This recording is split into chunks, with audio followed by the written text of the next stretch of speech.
Pertanyaan ini akan dimulai dari tema hukum dan hak asasi manusia atau HAM. Sesuai dengan hasil pengundian yang telah dilakukan sebelumnya, kesempatan pertama akan diberikan kepada paslon 01 untuk bertanya. Kemudian kami segera persilahkan Anda untuk segera bertanya kepada paslon 02. Waktunya 2 menit dimulai. Mohon maaf, kami ulangi. Waktunya adalah 1 menit dimulai saat Anda berbicara. Terima kasih. Dalam visi misi Bapak menyebutkan bahwa setiap kebijakan akan berperspektif gender dan pemberdayaan perempuan, akan memprioritaskan pemberdayaan perempuan.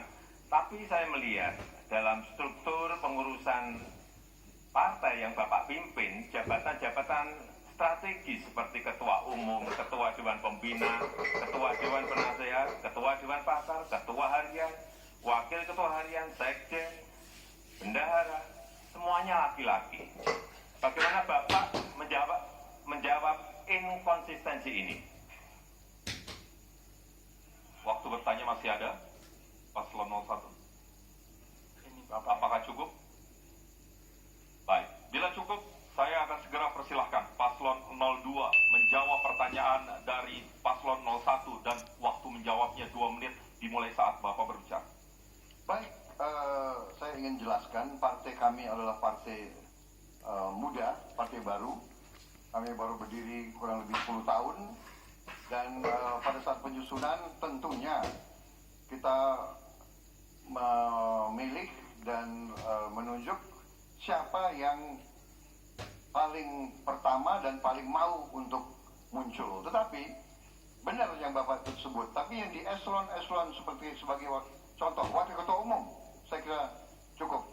Kita punya Wakil Ketua Umum Ibu Rahmawati Soekarno Putri, ya, beliau bertanggung jawab untuk ideologi.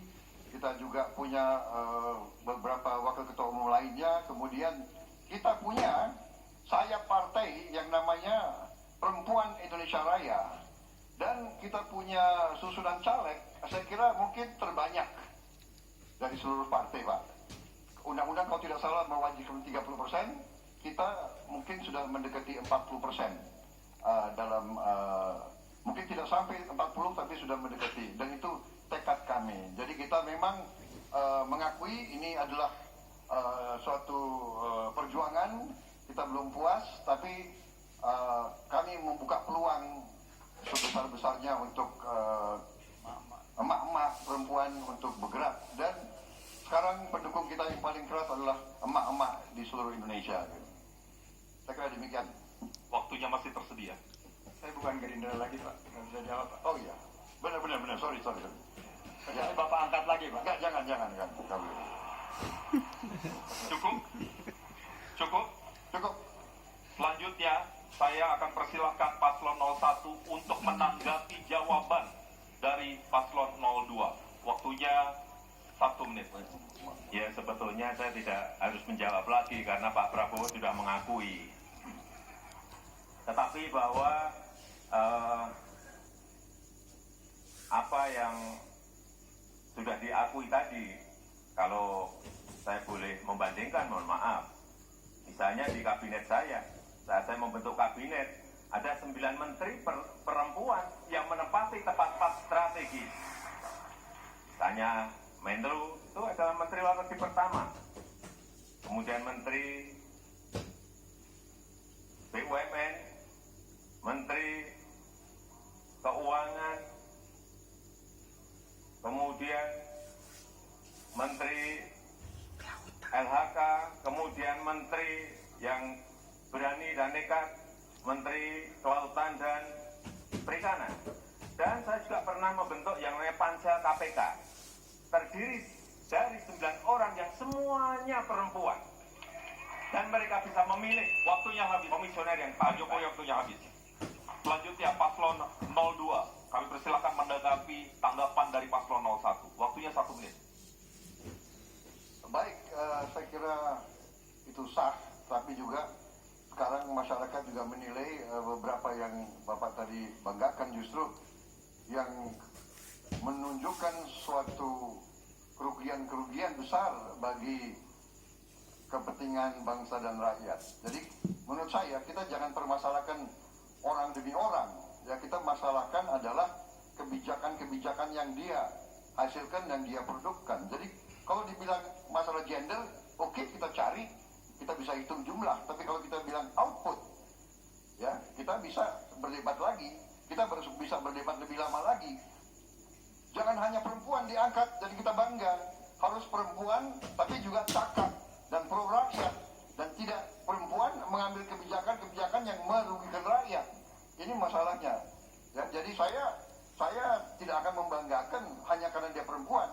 Kalau dia perempuan tapi dia tidak membela rakyatnya sendiri, ya saya kira tidak perlu dibanggakan. Waktunya habis, Pak Prabowo. Baik, kita langsung saja masuk para paslon. Kita masuki bagian kedua, masih pertanyaan dengan tema hukum dan hak asasi manusia atau HAM.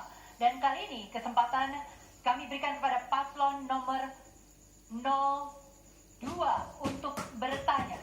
Dan waktunya adalah 1 menit, dimulai pada saat Anda mulai bicara. Silakan. Ya, seperti kita ketahui banyak hukum yang masih tumpang tindih.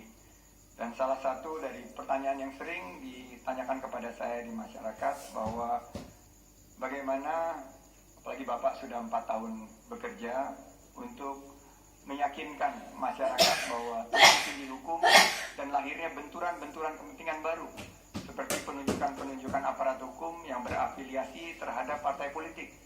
Itu ditanyakan oleh masyarakat. Bagaimana investasi bisa meningkat kalau ada kepastian hukum yang ditanyakan.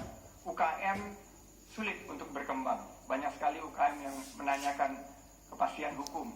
Nah, kami ingin menanyakan kepada Bapak bagaimana untuk memastikan ini terjadi di seandainya Bapak mendapatkan amanah dari Allah Subhanahu wa taala untuk 5 tahun ke depan. Sementara Bapak sudah 4 tahun menunjukkan ketidakberhasilan untuk kepastian hukum dan benturan kepentingan hadir di mana-mana. Terima kasih. Oke, cukup. Langsung saja dijawab oleh paslon 01, waktunya 1 menit. Waktunya koreksi 2 menit.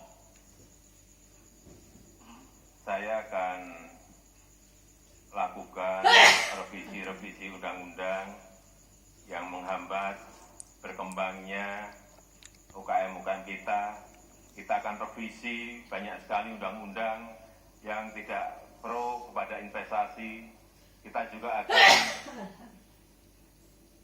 perbaiki aparat-aparat yang tidak memberikan pengayoman, tidak memberikan perlindungan terhadap rakyat kita, karena menurut saya hukum adalah bagaimana negara ini bisa melindungi rakyatnya. Hukum harus bisa memberikan kepastian kepada investasi dan dunia usaha, dan hukum juga tidak tebang pilih, dan hukum betul-betul bisa memberikan rasa tentram, rasa nyaman kepada seluruh rakyat Indonesia. Pak Kiai, saya persilakan untuk menambahkan. Program kami ke depan adalah melanjutkan reformasi di bidang hukum secara total. Salah satunya adalah penataan regulasi. Penataan regulasi itu menghilangkan yang tumpang tindih dan membuat regulasi peraturan yang berkualitas, yang menguntungkan rakyat, memudahkan rakyat, dan akan memberikan peluang terhadap investasi dan pengembangan UKM. Saya kira itu. Cukup, waktunya masih ada? Cukup. Cukup. Langsung saja paslon 02 memberikan tanggapan. Kita tahan untuk pendukung 01 memberikan tanggapan atas apa yang disampaikan oleh 02. Waktunya adalah 1 menit. Jadi yang kita permasalahkan adalah bagaimana yang Bapak sebut tadi, ya Pak Presiden Jokowi tadi sebut aparat-aparat yang tidak mengayomi dan sebagainya. Sekarang masalah yang kita ingin tanya itu bagaimana Karena Bapak sudah memimpin selama 4 tahun. Jadi bagaimana, apa yang kita tunggu adalah sebetulnya apa yang bisa dilakukan segera sehingga tidak terjadi yang seperti yang kita khawatirkan semua itu. Sehingga terjadilah sekarang kesan bahwa penegakan hukum, keadilan itu hanya untuk orang kuat, orang kaya, orang yang punya koneksi. Dan tadi ditanya oleh wakil presiden saya, ya, insya Allah. Amin. Jadi ditanya adalah bagaimana tanggapan Bapak ya kalau jabatan-jabatan penting itu diserahkan kepada kader yang aktif dari partai-partai politik dan bukan seorang yang sebenarnya Waktunya netral. habis, Pak Prabowo langsung disambut, diberi tanggapan oleh Paslon 01. Waktunya 1 menit dari kata pertama. Saya kira kita tidak boleh mendiskriminasi bahwa sebuah jabatan itu harus diberikan kepada tidak kepada orang partai atau tidak harus kepada seorang profesional. Menurut saya jabatan itu yang paling penting seperti tadi sudah saya sampaikan. Ada sebuah merit system, ada sebuah proses rekrutmen yang betul, proses rekrutmen yang transparan, proses rekrutmen yang mengacu pada kompetensi, kepada integritas, kepada kapasitas. Banyak kok aparat hukum yang berasal dari partai yang dalam memimpin juga sangat baik dan legendaris. Misalnya Pak Harudin Lopa itu dari P3, nyatanya memimpin kejaksaan juga bisa sangat baik. Kenapa harus dibedakan ini yang partai, ini yang non partai? Saya kira sama saja buat saya. Yang penting proses rekrutmennya benar. Waktunya habis, Pak Jokowi. Kita tepuk tangan untuk